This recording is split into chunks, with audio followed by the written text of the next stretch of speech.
겨울 새벽 4시 찢어질 듯한 한파가 김덕수 할아버지의 낡은 작업복을 파고들었죠. 그의 등에는 폐지 리어카의 무게만큼이나 손녀의 병원비라는 거대한 절망이 짓눌러져 있었어요. 이번 달이 마지막이야. 돈을 못 구하면 아름이는 죽어. 차가운 거리 위 그의 리어카는 단순한 고철 덩어리가 아니었습니다. 그것은 한 아이의 생명줄이자 곧 끊어질지도 모르는 희망의 끈이었어요.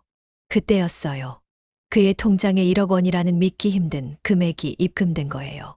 익명의 후원자를 찾아 나선 할아버지의 여정은 30년 전 잊혔던 과거를 마주하며 상상조차 못한 충격적인 진실로 이어졌답니다. 과연 이 기적 같은 돈의 진짜 주인은 누구일까요?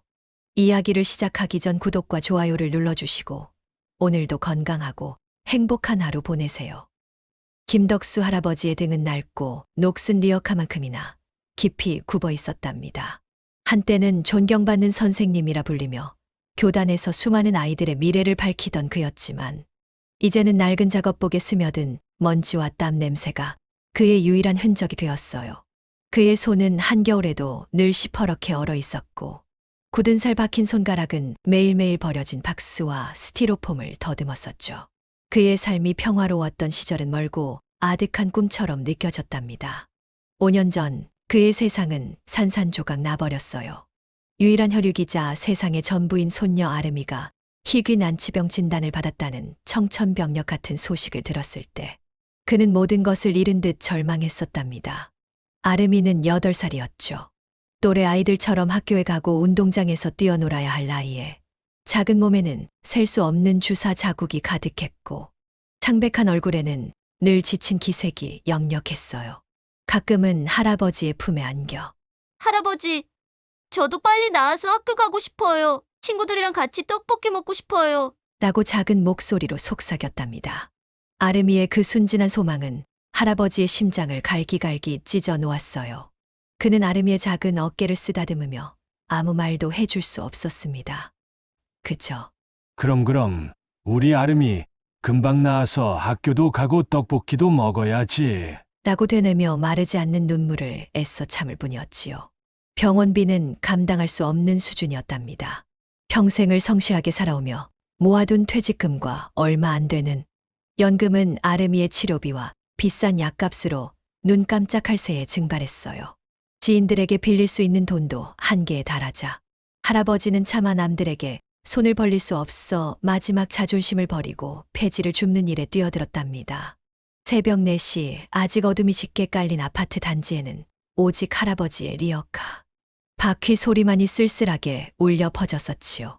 밤새 내린 서리 때문인지 폐지들은 꽁꽁 얼어붙어 있었고 맨손으로 박스를 뜯어낼 때마다 살가죽이 찢어지는 듯한 고통이 느껴졌습니다. 허리가 쑤시고 다리는 천근만근 무거웠지만 그는 멈출 수 없었어요. 폐지를 팔아 손에 쥐게 될 몇 푼의 돈이 아름이의 다음 주사 한 대, 다음 약 한 봉지에 보태질 거라는 생각에 이를 악물었답니다. 그의 낡은 작업복은 땀으로 축축했고 얼굴에는 피로와 고단함이 역력했지만 깊게 팬 눈가에는 손녀를 향한 애틋한 사랑과 어떻게든 버텨내려는 강한 의지가 담겨 있었어요. 주변에서는 그 연세에 뭘 그리 고생하세요. 쉬엄쉬엄 하세요. 라며 안쓰러운 시선을 보냈지만 할아버지에게는 그들의 말조차 사치였답니다. 쉬는 것은 아름이에게는 곧 죽음이나 다름없었기 때문이었지요. 그는 마치 고요한 전장 속 전사처럼 묵묵히 리어카를 끌었어요. 낡은 손수레 바퀴가 아스팔트 위를 삐걱거릴 때마다 할아버지의 등뼈가 쑤셔왔지만 그의 마음속에는 오직 아름이를 살려야 한다는 일념뿐이었습니다. 그의 폐지 리어카는 단순한 생계수단이 아니었어요. 그것은 사랑하는 손녀의 가느다란 생명줄이자 한 노교사의 꺾이지 않는 부성애를 싣고 가는 묵묵한 투쟁이었답니다. 그는 폐지 더미 속에서 매일 밤 아름이가 건강해져 다시 뛰어놀게 될 미래를 꿈꿨어요. 그리고 그 꿈을 위해 그는 오늘도 차가운 바람을 맞으며 폐지 더미 속으로 걸어 들어갔습니다. 그의 삶은 고난의 연속이었지만 그의 마음속에는 꺼지지 않는 희망의 불꽃이 타오르고 있었어요. 이 차가운 도시의 새벽 속에서 할아버지의 폐지 리어카는 마치 외로운 등대처럼 빛나고 있었답니다. 그의 리어카가 지나간 자리에는 새벽의 잔상만이 남아 있었지만 그가 짊어진 묵묵한 사명감은 그 어떤 밤보다도 밝게 빛나고 있었어요. 병원 복도에는 소독약 냄새와 알 수 없는 불안감이 맴돌았습니다. 김덕수 할아버지는 지친 몸을 이끌고 손녀 아름이의 병실로 향하고 있었지요. 그때였어요. 스쳐 지나간 한 남자의 뒷모습이 어딘가 낯설지 않게 느껴졌답니다. 마치 오래전 잃어버린 퍼즐 조각처럼 그의 존재가 할아버지의 희미한 기억 한 켠을 건드리는 듯 했습니다. 그러나 할아버지는 알지 못했어요. 그 스쳐 지나간 그림자가 그의 삶을 송두리째 바꿀 기적의 시작이었다는 것을요. 서로를 알아보지 못한 두 사람은 그렇게 잔인한 운명의 장난처럼 엇갈리고 말았답니다. 그날도 김덕수 할아버지는 폐지 수레를 끌다 지친 몸을 이끌고 병원으로 향했어요. 새벽부터 이어진 고된 노동의 허리는 더욱 굽어졌고 발걸음은 천근만근 무거웠었지요. 하지만 아름이의 작은 손을 잡을 수 있다는 생각에 그의 마음은 언제나처럼 힘을 냈었답니다. 병원 복도에 들어서자 특유의 소독약 냄새가 코끝을 스쳤습니다. 이 냄새는 이제 할아버지에게 익숙한 일상의 일부가 되어 있었어요. 늘 불안과 희망이 뒤섞인 채 오가는 사람들의 발걸음 소리만이 병원 복도를 채우고 있었답니다. 할아버지는 아름이의 병실 문을 향해 느릿느릿 걸어갔습니다. 그때였어요. 복도 건너편에서 걸어오던 한 남자가 그의 옆을 스쳐 지나갔답니다. 그 남자는 세련된 정장 차림의 깔끔한 머리를 하고 있었고 왠지 모르게 익숙한 분위기를 풍겼어요. 할아버지는 그 남자의 뒷모습을 잠시 쳐다보았지만 피로에 지친 그의 머릿속에서는 그 남자가 누구인지 도무지 떠오르지 않았습니다. 그저 어딘가 낯설지 않다는 막연한 느낌만이 희미하게 남았었지요. 할아버지는 그 느낌을 애써 무시하고 병실 문으로 시선을 돌렸어요. 그 남자는 바로 이진우 회장이었답니다. 그는 병원 내 VIP 병동 쪽으로 걸어가고 있었어요. 바쁜 일정 속에서도 그는 늘 봉사활동에 참여하며 병원 후원에도 적극적이었지요. 그날도 그는 잠시 병원을 들러 후원 상황을 점검하고 돌아가는 길이었답니다. 스쳐 지나간 할아버지의 모습이 그의 눈에 잠시 머물렀지만 그 역시 수많은 환자 보호자 중 한 명이라고만 생각했어요. 세월의 풍파에 닳고 다른 노인의 모습에서는 과거의 잔재를 찾아내기 어려웠으니까요. 그렇게 두 사람은 서로의 존재를 알지 못한 채 잔인한 운명의 장난처럼 스쳐 지나갔답니다. 한 사람은 고난 속에서 삶의 마지막 희망을 부여잡고 있었고 다른 한 사람은 성공의 정점에서 선행을 베풀며 바쁜 일상을 살고 있었지요. 그들은 서로의 인생을 이미 한 번 스쳤고 이제 두 번째 스쳐 지나가는 순간이었습니다. 할아버지는 피곤해 지친 몸을 이끌고 아름이의 병실로 들어섰고 이진우 회장은 뒤도 돌아보지 않은 채 병원을 떠났어요. 서로를 알아보지 못한 두 사람은 각자의 길을 걸었지만 이 우연한 만남은 곧 다가올 기적의 전조였답니다. 그들은 알지 못했었지요. 그 스쳐 지나간 그림자가 할아버지의 삶을 송두리째 바꿀 거대한 변화의 시작이었다는 것을요. 병원 복도를 스쳐 지나갔던 그날 이후 할아버지의 일상은 폐지, 리어카와 병원 사이를 오가는 고단함의 연속이었답니다. 아름이의 상태는 좀처럼 호전되지 않았고 치료비는 눈덩이처럼 불어났어요. 할아버지는 마지막 남은 집까지 팔아야 하나 고민하는 지경에 이르렀답니다. 그는 밤늦도록 폐지를 줍고 끼니는 컵라면으로 대충 때우며 아름이의 치료비를 마련하는데 모든 것을 쏟아부었어요. 그의 마음속에는 늘 절박함과 불안감이 가득했었지요. 그러던 어느 날이었어요. 할아버지의 오래된 휴대전화로 은행 알림 문자가 도착했답니다.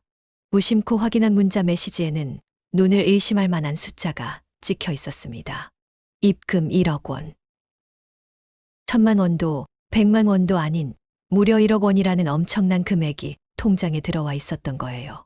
할아버지는 자신의 눈을 비비고 또 비볐습니다. 잘못 본 것이라고 생각했어요. 이런 큰 돈이 자신에게 들어올 리 없다고 믿었지요. 그는 즉시 은행으로 달려갔답니다. 창구 직원은 컴퓨터 화면을 확인하며 고개를 끄덕였습니다. 네, 할아버지. 정확하게 1억 원이 입금되었네요. 발신자는 익명으로 되어 있습니다. 할아버지는 그 자리에서 다리가 풀려 주저앉을 뻔했어요. 아름이의 치료비로 인해 말라붙어 가던 통장에 상상조차 할 수 없었던 금액이 들어온 것이었죠. 이것은 단순한 돈이 아니었습니다. 죽어가던 아름이에게 주어진 생명줄이자 절망 속에서 헤매던 할아버지에게 내려진 기적 같은 선물이었어요. 그는 낡은 휴대전화를 든 채 한참을 멍하니 서 있었습니다. 믿을 수 없는 현실에 눈물이 왈칵 쏟아져 내렸답니다. 집으로 돌아온 할아버지는 가족들에게 이 소식을 전했어요. 며느리와 아들은 눈물을 글썽이며 기쁨을 감추지 못했지요. 아름이의 병원비 문제로 밤잠을 설치던 가족들에게는 한 줄기 빛과도 같은 소식이었답니다. 할아버지는 감격에 겨워 누구인지도 모를 익명의 후원자에게 깊은 감사를 표했습니다. 폐지더미 위에서 절망하던 그의 삶에 예상치 못한 따뜻한 손길이 닿은 것이었으니까요. 이 돈이라면 아름이의 수술비를 마련하고도 한참을 남을 터였어요. 그러나 기쁨과 안도감 속에서도 할아버지의 마음 한켠에는 궁금증이 커졌습니다. 도대체 누가 어떤 이유로 자신들에게 이런 엄청난 돈을 후원해 주었을까요? 그는 자신을 모르는 사람에게서 이런 큰 금액이 올 리 없다고 생각했습니다. 분명 어떤 인연이 있을 것이라고 직감했었죠. 할아버지의 마음속에는 익명의 후원자를 반드시 찾아야 한다는 다짐이 피어났답니다. 통장에 찍힌 1억 원이라는 숫자는 할아버지의 메마른 삶의 단비처럼 찾아왔지만 동시에 그의 마음에 해소되지 않는 의문을 남겼답니다. 도대체 누가 어떤 이유로 자신에게 이런 엄청난 돈을 보내준 것일까요? 그는 자신을 모르는 사람에게서 이런 큰 금액이 올 리 없다고 생각했어요. 분명 어떤 인연이 있을 것이라고 직감했었죠. 할아버지의 마음속에는 익명의 후원자를 반드시 찾아야 한다는 다짐이 피어났습니다. 그에게는 그저 감사의 마음을 전하는 것만으로는 부족했어요. 직접 얼굴을 보고 진심을 전하고 싶었답니다. 먼저 할아버지는 은행을 다시 찾아갔어요. 하지만 익명이라는 단어 외에는 아무런 정보도 얻을 수 없었답니다. 은행 직원은 개인정보 보호를 이유로 후원자에 대한 정보를 일절 알려줄 수 없다고 했습니다. 할아버지는 아쉬움을 뒤로한 채 발길을 돌렸지만 포기하지 않았어요. 그는 혹시 병원과 관련이 있을까 싶어 아름이가 입원해 있는 병원의 원무과와 사회복지팀을 찾아갔답니다. 그곳에서도 비슷한 대답만 들을 수 있었죠. 후원금이 입금된 것은 맞지만 후원자가 익명을 요청했기에 정보를 제공할 수 없다는 이야기만 반복되었어요. 그는 낙담했지만 아름이의 환한 미소를 떠올리며 다시 용기를 냈답니다. 할아버지는 자신의 오랜 인맥을 동원하기 시작했어요. 한때 교직에 몸담았던 그에게는 여러 분야에 걸쳐 적지 않은 지인들이 있었으니까요. 전직 경찰이었던 오랜 친구에게 도움을 요청했고 그 친구는 할아버지의 간절한 마음에 움직여 조심스럽게 후원금의 경로를 추적해보기 시작했습니다. 불가능해 보이는 일이었지만 친구는 할아버지의 사정을 너무나 잘 알고 있었기에 작은 희망이라도 붙잡고 싶었답니다. 며칠 밤낮으로 수소문한 끝에 마침내 희미한 단서 하나가 드러났어요. 친구는 어렵게 은행 내부의 비공식적인 경로를 통해 후원금이 특정 법인 계좌에서 흘러나왔다는 사실을 알아냈답니다. 그리고 그 법인이 다름 아닌 국내 굴지의 대기업 중 하나인 태산그룹의 자선 재단이라는 것을 확인했어요. 태산그룹이라면 할아버지도 이름만 들어도 아는 거대한 기업이었지요. 덕수자네. 아무래도 이 후원금 태산그룹에서 온 것 같네. 그것도 회장님이 직접 지시한 걸세. 이진우 회장이라고 알지? 친구의 말에 할아버지는 깜짝 놀랐답니다.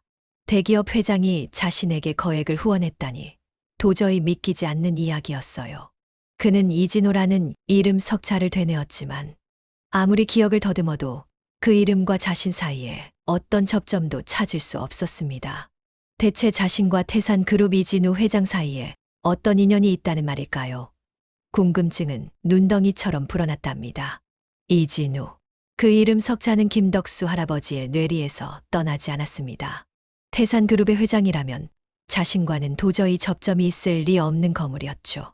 그는 며칠 밤낮으로 30년이 넘는 교직 생활을 되짚어 보았답니다. 수많은 학생들의 얼굴이 스쳐 지나갔지만 이진호라는 이름과 매치되는 특별한 기억은 좀처럼 떠오르지 않았어요. 그러나 한편으로는 이상한 기시감이 그의 마음을 붙잡았답니다. 어느 날 밤 할아버지는 잠 못 이루고 옛 앨범들을 뒤적였습니다. 낡은 사진첩 속에는 흑백으로 바랜 아이들의 얼굴이 가득했었죠. 교무실 풍경, 운동회 모습, 그리고 졸업식 단체 사진들. 사진 속 아이들은 해맑게 웃거나 때로는 장난기, 어린 표정을 짓고 있었답니다. 그렇게 한 장 한 장 넘기던 할아버지의 시선이 문득 한 단체 사진에서 멈췄어요. 30여 년 전 그가 담임을 맡았던 시골 초등학교 5학년 3반 아이들의 졸업사진이었지요.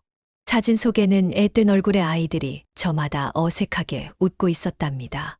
할아버지는 아이들의 얼굴을 하나하나 살펴보았어요. 그리고 사진 구석에 서 있던 한 소년의 얼굴에서 멈칫했답니다. 그 소년은 또래들보다 유난히 작고 말랐고 낡은 교복은 몸에 맞지 않아 헐렁했어요.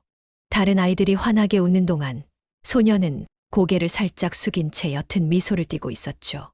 그의 이름은 이진우였습니다. 그 순간 잊고 지냈던 기억의 파편들이 마치 홍수처럼 밀려들어왔답니다. 가난한 집안 형편 때문에 늘 급식비를 내지 못했던 아이. 다른 아이들이 점심을 먹을 때면 늘 교실 한 구석에서 쭈뼛거리던 모습. 할아버지는 그런 이진우를 볼 때마다 마음이 아팠답니다. 몰래 자신의 돈으로 그의 급식비를 내주거나 때로는 아무도 모르게 빵이나 우유를 그의 책상에 놓아두곤 했었지요. 혹시라도 아이의 자존심이 상할까봐 혹은 다른 아이들이 눈치챌까봐 늘 조심스러웠답니다. 그 소녀는 졸업 후 연락이 끊겼고 할아버지의 기억 속에서도 점차 희미해져 갔었어요. 그저 수많은 제자 중 한 명으로 남아 있었던 것이죠. 하지만 지금 대기업 회장이 된 이진우라는 이름과 사진 속 이진우 소년의 얼굴이 기적처럼 겹쳐지는 순간 할아버지는 온몸에 전율을 느꼈답니다. 설마 정말 그 아이란 말인가? 할아버지는 떨리는 손으로 사진 속 소년의 얼굴을 어루만졌습니다. 만약 그 회장이 정말 자신이 가르쳤던 그 가난한 제자였다면 왜 그는 익명으로 거액을 후원한 것일까요? 그리고 왜 자신에게 아무 말도 하지 않았을까요? 수많은 질문들이 그의 머릿속을 가득 채웠답니다. 할아버지의 심장은 기대와 의심, 그리고 오래된 인연의 신비로움으로 복잡하게 요동치고 있었어요. 그는 이제 그 회장을 만나야만 했습니다. 이 모든 진실을 확인하고 싶었으니까요. 태산그룹의 이진우 회장이 과거 자신이 가르쳤던 이진우라는 확신이 들자 김덕수 할아버지의 마음은 복잡한 감정으로 가득 찼답니다. 기대감과 함께 혹시라도 자신의 착각일까 하는 불안감, 그리고 거대한 그룹의 회장이 된 제자에게 혹시라도 누가 될까 하는 걱정까지 뒤섞여 있었어요. 하지만 직접 만나 확인하고 싶은 간절함이 모든 망설임을 이겨냈답니다. 그는 수소문 끝에 이진우 회장의 비서실 연락처를 알아냈고 어렵게 면담을 요청했어요. 며칠 후 비서실로부터 연락이 왔답니다. 뜻밖에도 이진우 회장은 할아버지의 면담 요청을 수락했어요. 날짜와 시간이 정해지자 할아버지의 마음은 더욱 요동쳤습니다. 그는 낡았지만 가장 깨끗한 양복을 꺼내 입고 낡은 구두를 정성껏 닦았어요. 마치 학부모를 만나는 학생 주임 선생님처럼 그의 얼굴에는 긴장과 설렘이 교차했답니다. 회장의 집무실은 할아버지가 상상했던 것보다 훨씬 웅장하고 화려했어요. 통유리 너머로 서울의 전경이 한눈에 들어왔고 고급스러운 집기는 물론 벽에는 유명 화가들의 그림이 걸려 있었지요. 이런 곳에 자신이 앉아 있다니 꿈만 같았답니다. 잠시 후 육중한 문이 열리고 이진우 회장이 들어섰어요. 그는 사진 속 그 소년의 얼굴을 많이 닮아 있었지만 세월의 흔적과 함께 성공한 사업가의 냉철하고 카리스마 있는 아우라가 뿜어져 나왔습니다. 김덕수 선생님이시죠? 오셨군요. 이진우 회장은 차분하지만 왠지 모르게 딱딱한 목소리로 할아버지를 맞았어요.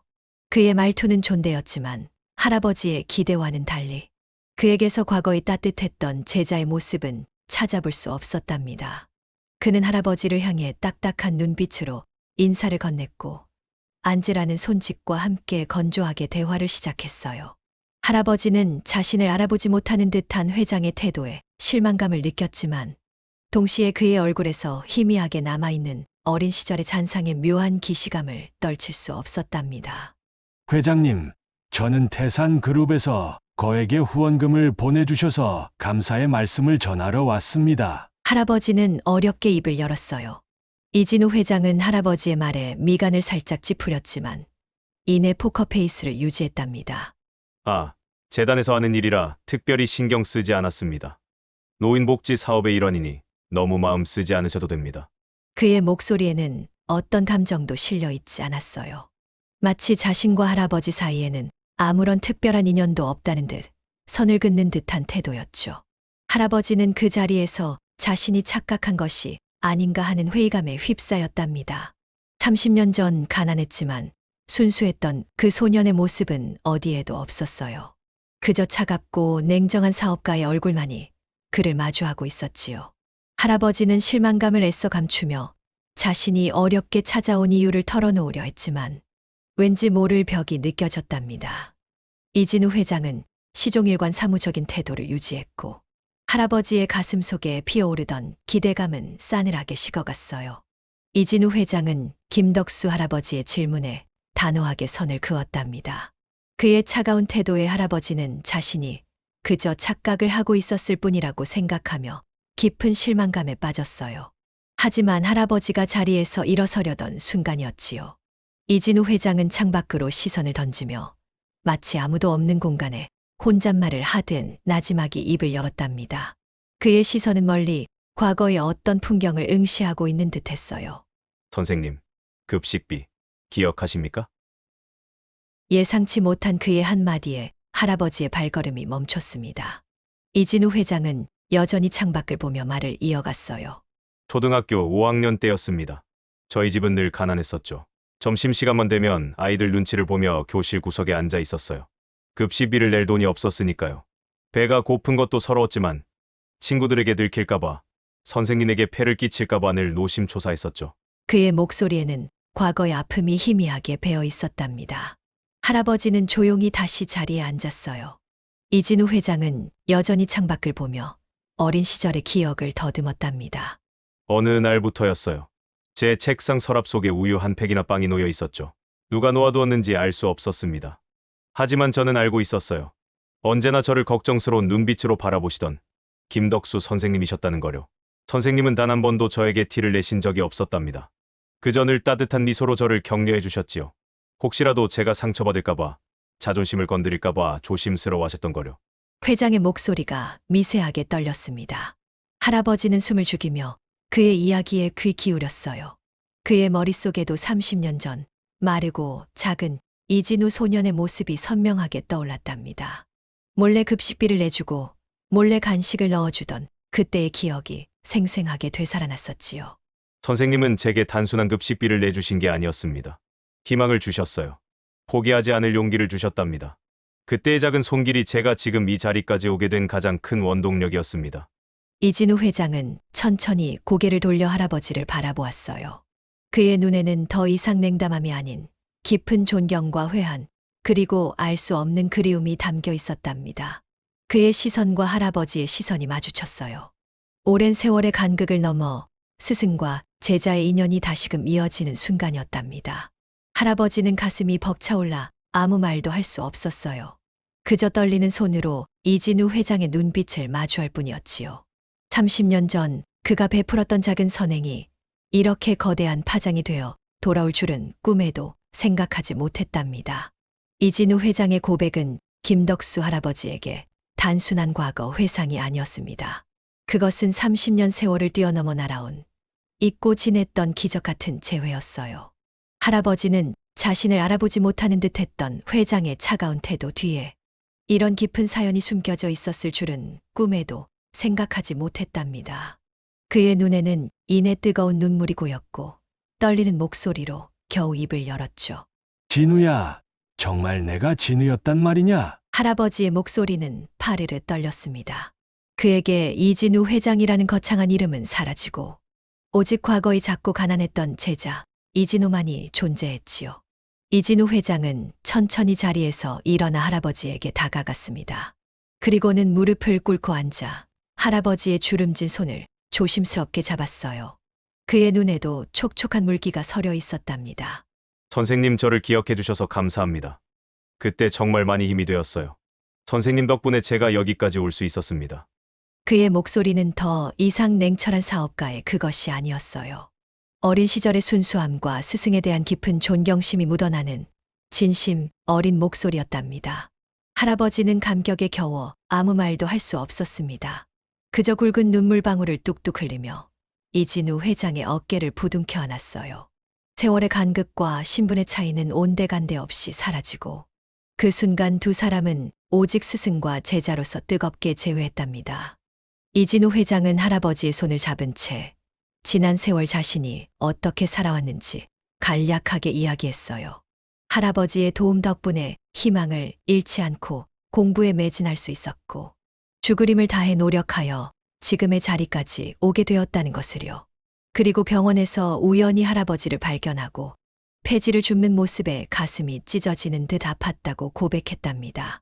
그는 할아버지가 자신을 알아보지 못하도록 인명으로 후원했지만 혹시라도 할아버지가 어려움을 겪을 때 자신이 도움이 될 수 있기를 바랐었죠.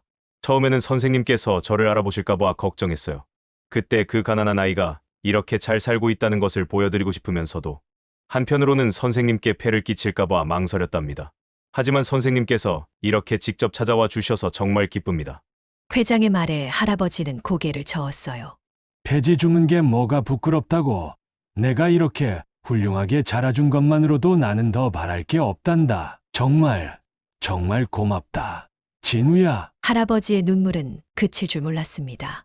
자신이 한때 베풀었던 작은 선행이 30년이 지난 지금 자신과 손녀의 생명을 구하는 기적이 되어 돌아왔다는 사실의 충격과 동시에 가슴 벅찬 감동을 느꼈답니다. 그들은 한참 동안 서로를 끌어안고 과거와 현재의 감격을 나누었어요. 병원 복도를 스쳐 지나갔던 그 짧은 순간의 인연이 이렇게 극적인 재회로 이어질 줄은 그 누구도 상상하지 못했답니다. 30년 만의 극적인 재회는 김덕수 할아버지의 삶에 기적을 선사했답니다. 이진우 회장은 더 이상 인명의 후원자가 아니었어요. 그는 할아버지의 손녀 아름이의 유일한 희망이 되었지요. 이진우 회장은 아름이의 모든 치료비를 전적으로 지원하겠다고 약속했습니다. 태산그룹의 전폭적인 지원 아래 아름이는 국내 최고의 의료진으로부터 전문적인 치료를 받을 수 있게 되었어요.